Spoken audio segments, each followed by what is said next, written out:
നമസ്കാരം. ഇന്ന് നമ്മൾ സംസാരിക്കാൻ പോകുന്ന വിഷയം നമ്മുടെ ജീവിതത്തെ മുഴുവനായി രൂപാന്തരപ്പെടുത്തുന്ന ഒന്നാണ്. യെസ്, വ്യക്തിത്വം. ഒരു വ്യക്തിയെ മുഴുവനായി മാറ്റുവാൻ കഴിയുന്ന ഒരു ആന്തരിക ശക്തി. പേര്, പദവി, പൈസ, സൗന്ദര്യം ഇവയ്ക്കൊക്കെ പുറമെ നമ്മുടെ യഥാർത്ഥത്തിലുള്ള നാം ആരാണ് എന്ന് നമ്മളെ മനസ്സിലാക്കി തരുന്നത് നമ്മുടെ വ്യക്തിത്വമാണ്. എന്താണ് ഈ വ്യക്തിത്വം?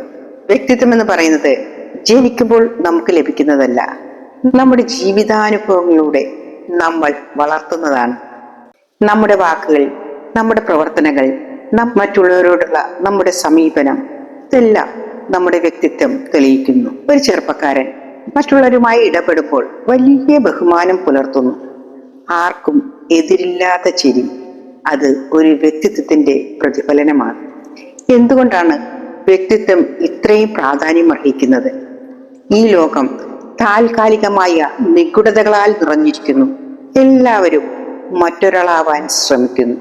എന്നാൽ നമ്മൾ നമ്മുടെ സ്വന്തം സ്വഭാവത്തെ അതിജീവിച്ച് ആത്മാർത്ഥതയും ധൈര്യവും പുലർത്തുമ്പോഴാണ് നമ്മൾക്ക് യഥാർത്ഥ ഒരു വ്യക്തിത്വം ഉണ്ടാകുന്നത്. വ്യക്തിത്വം ഒരിക്കൽ പോലും പൂർണ്ണമായി രൂപപ്പെടുന്ന ഒന്നല്ല. ഓരോ ദിവസവും ഓരോ സമീപനത്തിലുമാണ് വളരുന്നത്.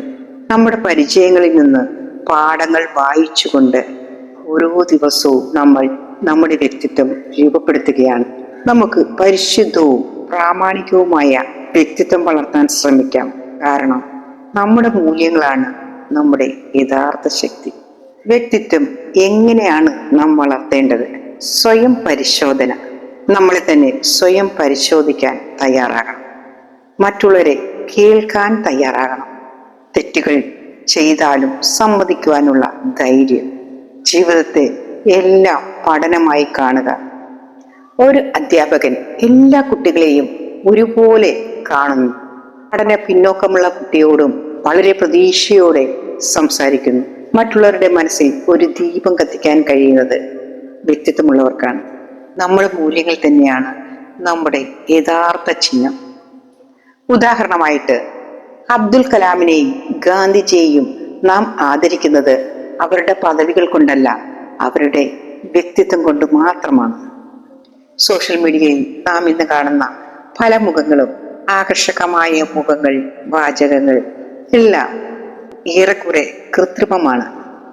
ഒരു നല്ല വ്യക്തിത്വം എന്നത് അവരുടെ നിത്യതയുള്ള ഇടപാടുകളിലൂടെ തെളിയിക്കേണ്ടതാണ്.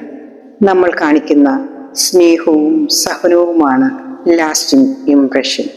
നിങ്ങളുടെ വസ്ത്രം കാണാതെ, നിങ്ങളുടെ വാക്ക് കേൾക്കാതെ ഒരു മനസ്സ് നിങ്ങളെ ഓർക്കുന്നുണ്ടോ എങ്കിൽ ഇത് നിങ്ങളുടെ വ്യക്തിത്വം കൊണ്ട് മാത്രമാണ്. പഠിക്കുക, അനുഭവിക്കുക, വളരുക.